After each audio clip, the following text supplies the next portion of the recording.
로마서 강의를 원래는 준비했었는데 가정의 달이기도 하고 또 우리 각 가족들에게 또 가정에 하나님의 말씀을 통하여서 우리 가정이 좀 더 건강해지고 또 관계들이 더 화목해질 수 있도록 돕는 그런 말씀이 좀 있었으면 좋겠다라는 생각이 들었습니다. 그래서 준비했던 말씀을 좀 내려놓고 어제 하루 종일 이 말씀을 좀 준비했어요. 그래서 오늘하고 다음 주 2주에 걸쳐서 같은 주제를 좀 다뤄볼 텐데, 하나님께서 우리 인간을 창조하시고 그 인간을 향하신 하나님의 계획 속에서 우리가 인간 관계를 어떻게 맺고 살아가야 될 것인가 하는 부분들에 대한 원리들을 조금 짚어보는 게 도움이 되겠다라는 생각이 들었습니다. 왜냐하면 모든 인간 관계는 그것이 부부 관계든 부모와 자식 관계든 형제 관계든 똑같은 원리 아래서 이루어지도록 하나님이 섭리하셨어요. 그런데 이 원리가 무시된 채 가족 관계가 형성이 되고 있다 보니까 그 안에서 갈등과 상처들이 오고 가는 것입니다. 그래서 이 하나님의 원리들을 우리가 좀 되짚어 보면서 우리의 인간관계의 문제가 무엇인가를 한번 2주간에 걸쳐서 살펴보는 그런 기회를 가지려고 합니다. 우리가 알듯 하나님은 인간을 창조하실 때 아담과 하와를 동시에 함께 창조하지 않으셨습니다. 하나님은 아담을 홀로 창조하셨고 한동안 홀로 이 땅을 살게 하셨습니다. 하나님의 계획 속에는 분명 하와가 있었습니다. 그리고 아담과 하와가 가정을 이루어서 자녀를 낳고 이 땅에 생육하고 번성하여서 하나님의 나라를 이루게 하고자 하는 하나님의 계획이 분명히 처음부터 있었습니다. 어느 날 갑자기 아담이 혼자 살아가는 것이 안 좋아 보이는구나. 그래서 계획을 바꿔서 하와를 창조하시고 가정을 이루게 한 것이 아닙니다. 그럼에도 불구하고 우리가 생각해 봐야 될 것은 왜 하나님께서 처음부터 아담과 하와를 한꺼번에 창조하셔서 처음부터 더불어 살아가도록 하지 아니하시고 아담을 홀로 창조하셔서 한동안 혼자 살게 하셨는가 하는 대목입니다. 두 가지 이유가 생각해 볼 수 있겠지요.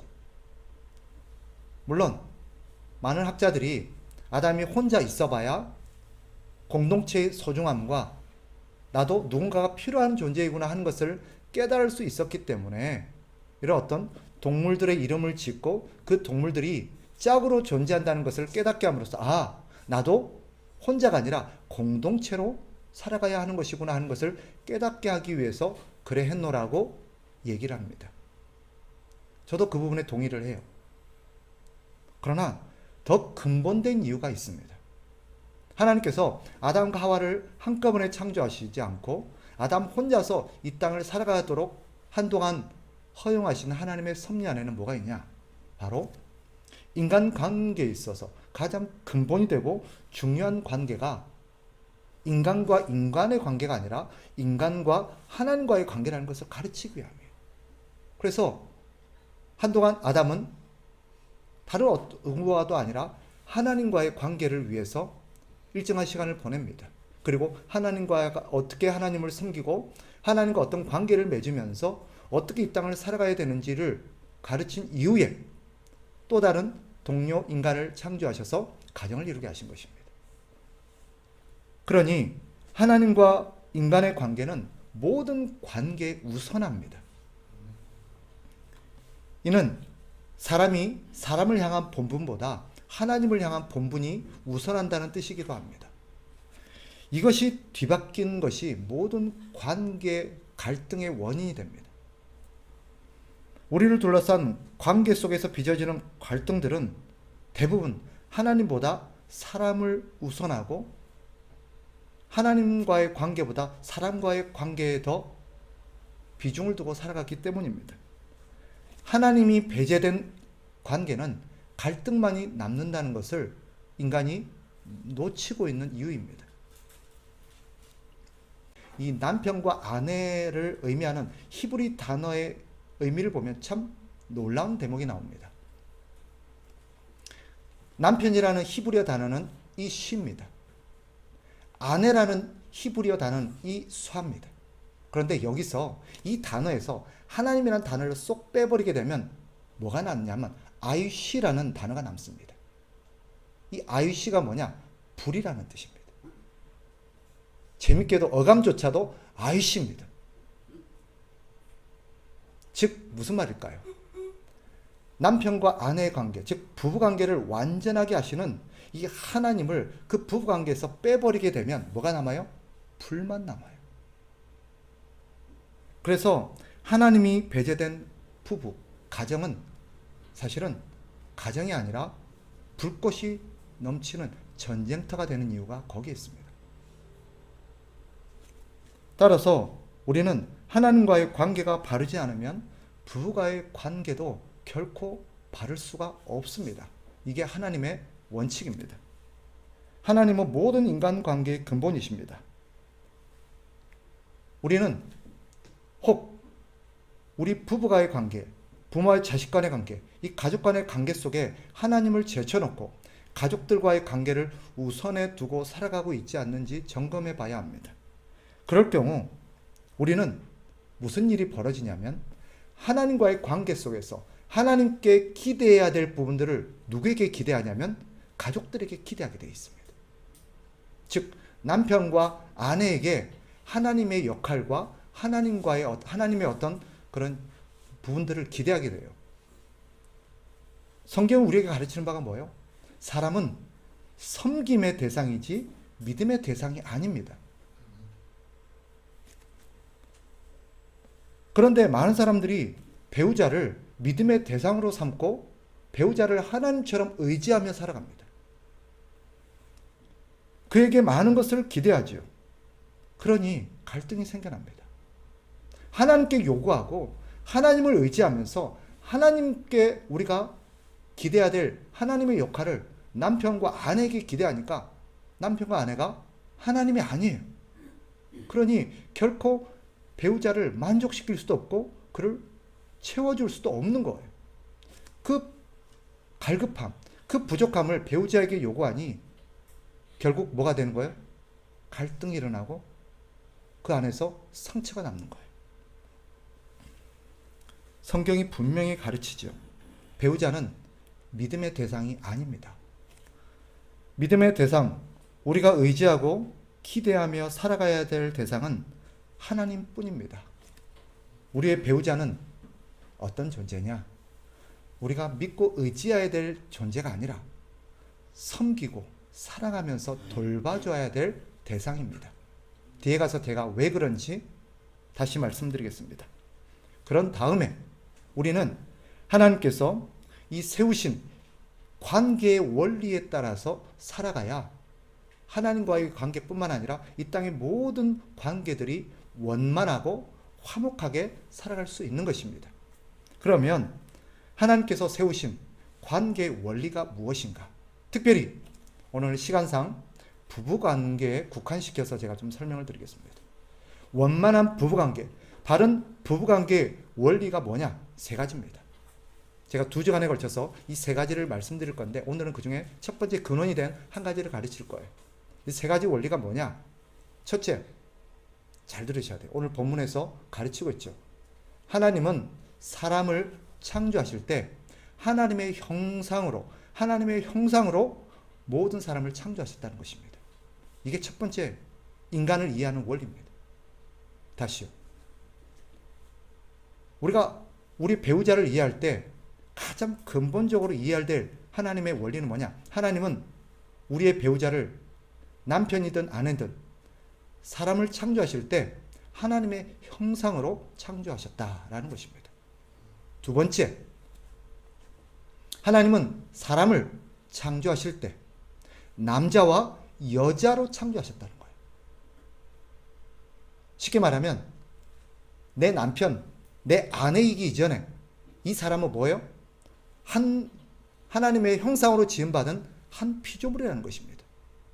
두 번째, 내 남편, 내 아내이기 전에 이 사람은 하나님이 남자와 여자로 창조하셨다는 거예요. 이게 인간관계의 근본 원리입니다. 그리고 마지막으로 하나님은 남자와 여자를, 즉 부부를 돕는 배필로 창조하셨다라는 원리입니다. 이 세 가지를 여러분들이 가슴에 새기면서 우리의 부부관계를 새롭게 정리해 나갈 수 있기를 바랍니다. 오늘은 첫 번째 원리인 하나님이 사람을 하나님의 형상을 따라 만드셨다라는 의미에 대해서 살펴보려고 합니다. 하나님은 사람을 만드실 때 하나님의 형상으로 만드셨어요. 오늘 본문에서 말하죠. 27절을 다시 보세요. 하나님이 자기 형상, 곧 하나님의 형상대로 사람을 창조하시되 라고 말합니다. 남편만 그런 게 아니죠. 남자만 하나님의 형상으로 만들고 여자는 그렇지 않은 게 아니에요. 여자도 하나님의 형상으로 만드셨습니다. 이것이 인간관계의 근본 질서입니다. 하나님은 나의 남편, 나의 아내로 이 사람을 만드시기 전에 하나님의 형상을 닮은 하나님의 형상으로 만들어진 존귀한 존재로 지어졌다는 것을 기억해야 됩니다. 하나님의 형상이 뭐죠? 하나님의 형상이라는 것은 하나님을 닮았다는 뜻도 있고 하나님을 이 땅에 반영하는 그런 존재라는 뜻도 있습니다. 다시요. 하나님의 형상이 뭐라고요? 하나님을 닮은 존재예요. 그리고 하나님을 이 땅에 나타내는 그런 존재라는 뜻이 있습니다. 그렇다면 하나님의 우리의 남편, 우리 아내를 대할 때 누구로 대해야 돼요? 하나님의 형상으로 만들어진 하나님을 이 땅에 나타내는 그런 존재로 우리가 생각하고 대해야 합니다. 쉽게 말하면 가장 성경의 표현을 빌린다면 우리의 남편, 우리 아내를 대할 때 하나님을 대하듯 대해야 되는 거예요. 최근 우리나라에 피카소의 작품이 전시되고 있습니다. 만일 누군가가 피카소를 관람하러 갔다가 피카소의 작품을 보면서 그 작품을 무시하고 비난하고 손가락질한다면 그것은 그 작품만을 무시하고 비난한 게 아닙니다. 그 작품을 만든 피카소를 무시하고 그 피카소를 모욕한 것과 똑같습니다. 그리고 만약에 누군가가 그 작품을 훼손하게 된다면 단순히 그 작품 자체만을 파괴한다든지 훼손한 게 아닙니다. 그 작품을 만든 피카소에게 손해를 끼친 것입니다. 그죠? 우리 사람도 마찬가지. 우리가 한 사람을 무시하고 한 사람을 우리가 모욕하는 것은 그 사람을 모욕하는 것을 넘어서서 그 사람을 만드신 하나님을 모욕하는 것입니다. 그리고 그 사람에게 상처나 그 사람에게 어떤 해를 입히는 것은 그 사람을 넘어서서 그 사람을 만드신 하나님께 우리가 해를 입힌 것입니다. 제 얘기가 아니에요.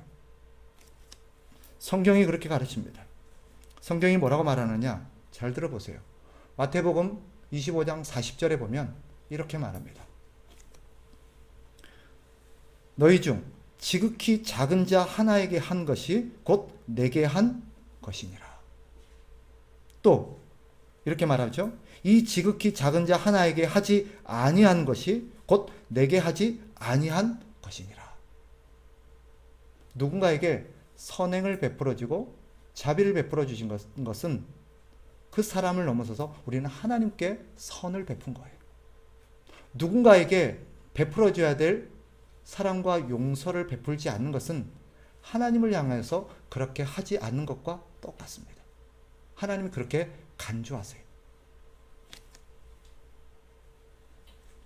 우리가 남편과 아내를 대할 때 남편과 아내의 배후에 계신 하나님을 대하고 있다는 것을 항상 기억해야 합니다. 그래서 성경이 이렇게 말해요. 기쁜 마음으로 섬기기를 주께 하듯 하고 사람에게 하듯 하지 말라. 구체적으로 또 이렇게 밝히죠. 아내들이여 자기 남편에게 복종하기를 주께 하듯 하라.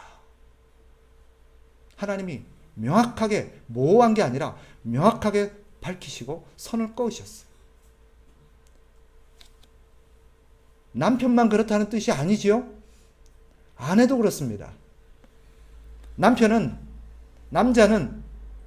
모든 사람을 대표, 즉 여자를 대표하는 사람입니다. 그러니 남자를 향한 가르침은 곧 여자를 향한 가르침이기도 합니다. 그러니 아내들이여 남편을 대하기를 죽게 하듯 하라 라는 말에는 어떤 의미까지 담겨 있어요? 남편들아 아내를 대하기를 죽게 하듯 하라 하는 말도 포함되어 있습니다. 이것을 남자에게만 국한시켜서 설명하는 것은, 해석하는 것은 성경을 오해하는 것입니다. 그러니 남편은 자신이 가정의 가장이요 주인이라고 착각하지 말고 아내를 대할 때 주를 대하듯 죽게 하듯 해야 합니다. 아내 역시 남편을 대할 때 주님을 대하듯 죽게 하듯 하라는 것이 성경의 가르침이에요. 내 남편, 내 아내이기 전에 뭐예요? 하나님의 형상으로 지음받은 하나님을 반영하는 존재예요. 그래서 하나님은 남편을 대하는 것을 누구를 대하는 것으로 간주해요? 하나님을 대하는 것으로 간주하고 아내에게 하는 행동을, 아내에게 내뱉은 말을 하나님께 하는 말로 간주합니다. 가끔 묻습니다. 저에게 이렇게 묻는 사람들이 있어요. 왜 나를 아프게 하는 저 사람을 사랑해야 되지요? 왜 나에게 상처를 주고 나를 실망시키는 저 사람을 내가 참아야 합니까? 하나님 때문입니다. 남편이 남편답고 남편 노릇을 잘해서 섬기라는 게 아니에요. 그를 만드신 하나님 때문입니다. 하나님을 존중하기 때문에 그 남편을 존중하는 거예요. 왜 아내를 존중해야 됩니까? 아내가 아내 노릇을 잘해서 아내를 존중하라는 게 아니에요. 그 아내를 창조하신 하나님을 존중하기 때문에 그 하나님을 존중하는 마음에서 그 아내를 존중해 주는 거예요. 이게 성경적 원리입니다. 그런데 우리는 부부관계에 있어서 거의 대부분 내뱉는 표현들을 보면 남편이 돼갖고 왜 그래? 아내가 돼갖고 왜 그래? 하나님의 형상이 이전에 그것보다 더 근본적으로 내 남편이라는 거예요. 내 아내라는 거예요. 아니에요. 죄송하지만 그것보다 훨씬 우선된 하나님이 제정하신 원리가 있어요. 네 남편이기 이전에 하나님이 만드신 하나님의 형상이라는 거예요. 하나님의 작품이라는 거예요. 그러니 그 남편을 대할 때, 그 아내를 대할 때 나를 대하듯 그렇게 해줬으면 좋겠어. 이게 하나님이 우리에게 부탁하신 거예요. 그러니 남편 얼굴을 볼 때마다 누구 얼굴을 떠올려야 돼요? 하나님을 떠올려야 돼요. 저 사람은 참 밉고 저 사람의 행동하는 건 참 마음에 안 들고 나를 아프게 하고 실망시키지만 하나님 때문에 존중하는 거예요. 우리는 지금 남편을 섬기는 게 아니라 누구를 섬기고 있는 거예요? 하나님을 섬기고 있는 거예요. 왜? 하나님이 그렇게 여겨주시니까. 우리 의도하고 상관없이 내가 언제 하나님을 그랬나요? 남편을 그랬지? 우리의 생각은 그런데 하나님은 남편을 향한 태도를 하나님을 향한 태도로 간주한다는 데 문제가 있습니다. 우리 남편들도 그래요. 내가 어제 하나님을 모욕하고 하나님을 무시했습니까? 내 아내를 대한 거지. 난 하나님은 존경해요. 단지 아내를 존경하지 않을 뿐이지. 말이 안 되는 거예요.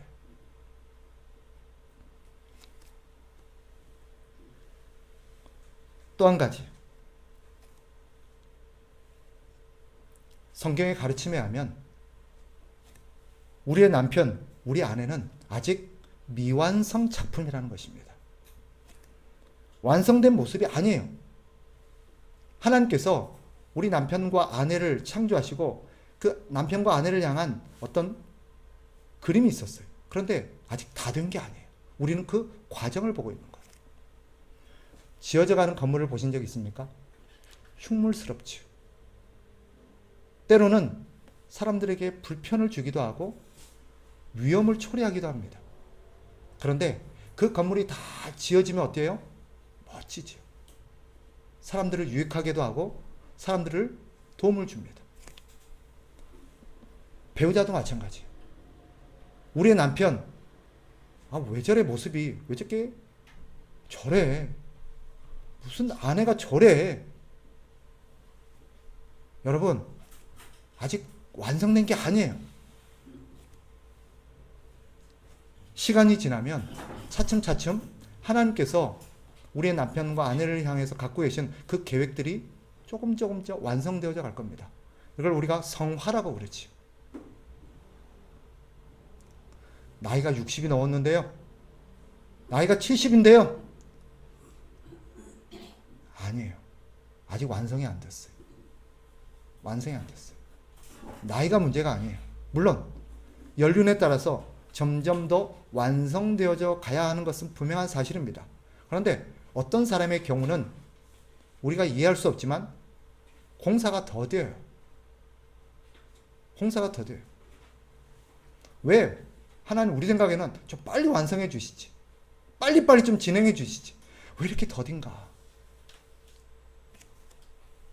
우리가 이해할 수는 없지만 하나님은 우리가 이해할 수 없는 어떤 뜻으로 말미암아 우리 남편을 향한, 우리 아내를 향한 공사를 더디게 진행할 때도 있습니다. 왜 우리 남편만 더딘지? 왜 우리 아내만 더디지? 남의 집 남편 보니까 공사가 엄청 빨리 진행되는 것 같아서 제법 괜찮은 사람으로 탁 되는 것 같더만. 착각입니다. 그 집 사람에게 물어보세요.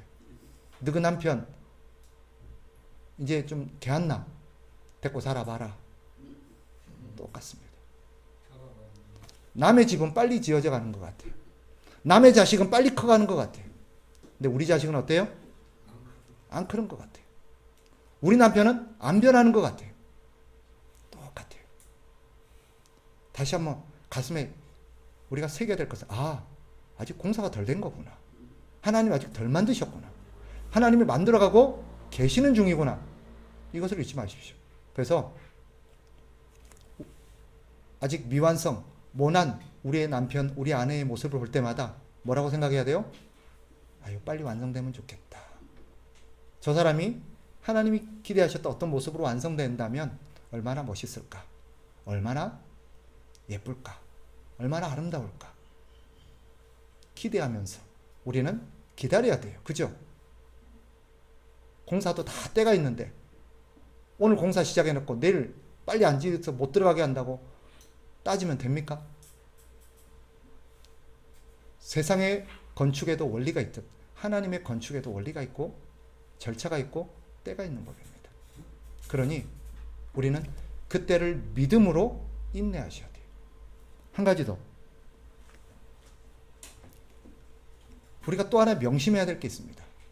하나님의 작품이 아직 완성이 안 됐다 그랬죠?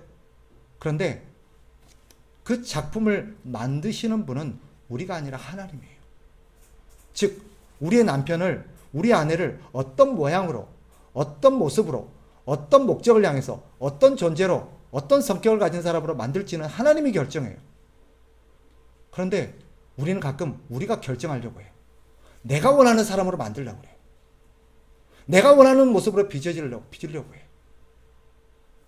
왜? 내 남편이니까. 내 아내니까. 그래서 난 이런 사람이 되었으면 좋겠어. 이런 모습이 되었으면 좋겠어. 죄송한데 그것은 주제넘은 짓입니다. 그 사람을 만드시고 그 사람을 향한 계획을 완성해 가시는 분 하나님이에요. 하나님이 그 공사의 주체십니다. 주인이에요. 우리는 뭐예요? 그저 수혜자예요.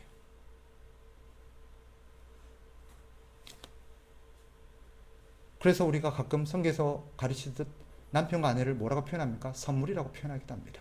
때로는 이 선물 안 받을란다 그렇게 표현하시는 분도 있겠지만 완성이 되면 생각이 달라질 겁니다.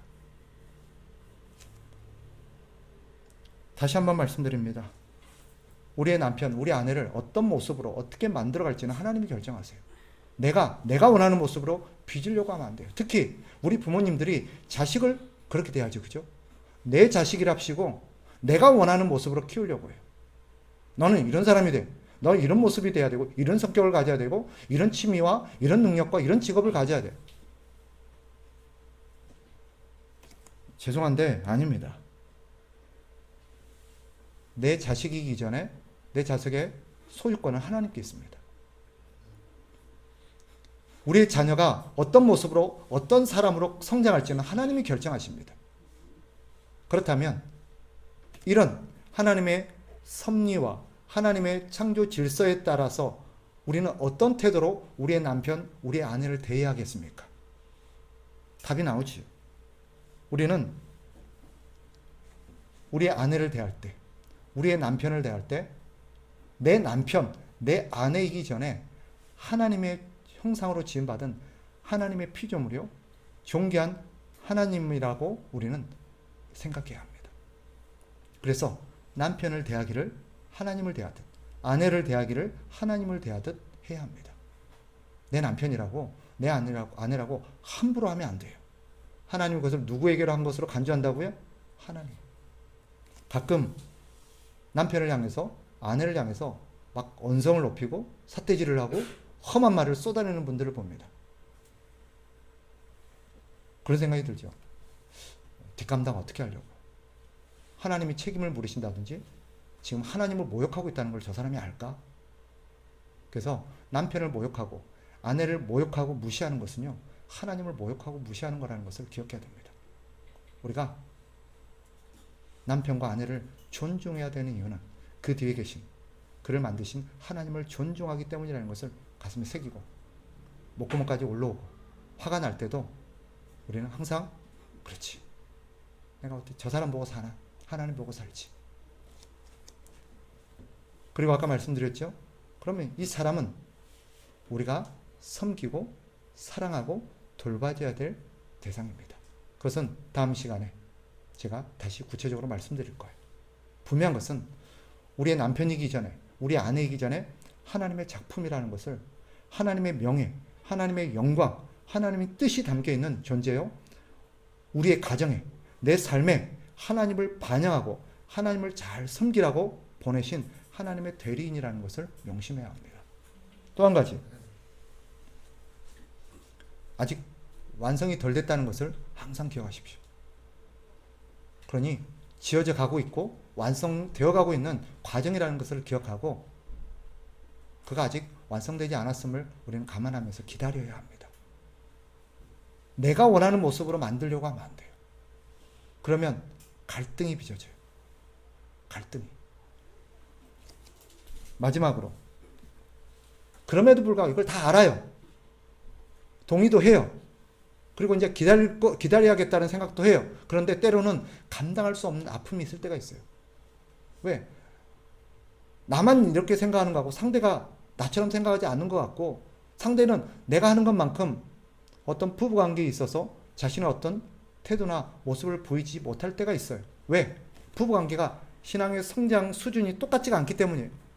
때로는 아내가 훨씬 성숙하고 남편이 미성숙할 때도 있고, 남편이 성숙하고 아내가 미성숙할 때도 있어요. 그러면 미성숙한 사람 때문에 항상 성숙한 사람이 상처를 받고 마음의 아픔을 겪어요. 왜? 이 사람은 더 깊이 깨닫고 이해하기 때문에 참아요. 인내해요. 자꾸 이해하려고 해요. 그런데 미숙한 사람은 어때요? 가시가 되었고 송곳이 되어서 자꾸 막 찌르고 아프게 해요. 그러면 성숙한 사람이 때때로 견디기가 어려울 때가 있어요. 그때는 기도하셔야 돼요. 기도하셔야 돼요. 그런데 기도할 때도 주의하십시오. 하나님, 도무지 저 사람 감당할 길이 없습니다. 이제 저 사람 좀 바꿔주세요. 그렇게 기도하시면 안 돼요. 절대 그 기도 응답 안 됩니다. 뭐라고 기도하셔야 돼요? 하나님, 감당할 힘이 없어요. 감당할 자신도 없어요. 한계예요. 감당할 수 있도록 힘을 주세요. 하나님이 저 사람의 공사를 완성하는 그날까지 기다릴 수 있는 힘을 주세요. 나에게 힘을 주시고 나에게 능력을 주시고 나를 변화시켜 주세요. 이렇게 기도하셔야 돼요. 그 기도는 반드시 응답됩니다. 반드시.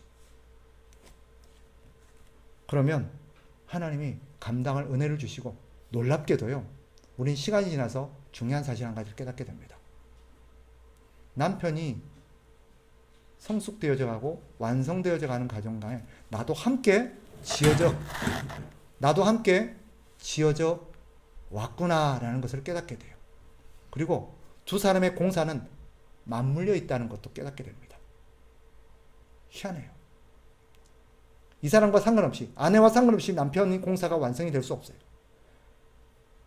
아내와 상관없이 남편의 공사가 완성될 수도 없고, 남편의 공사와 상관없이 아내가 완성될 수도 없어요. 같이 지어져 가요. 성격을 잘 보세요. 함께 지어져 가느니라라고 말합니다. 이게 원리예요.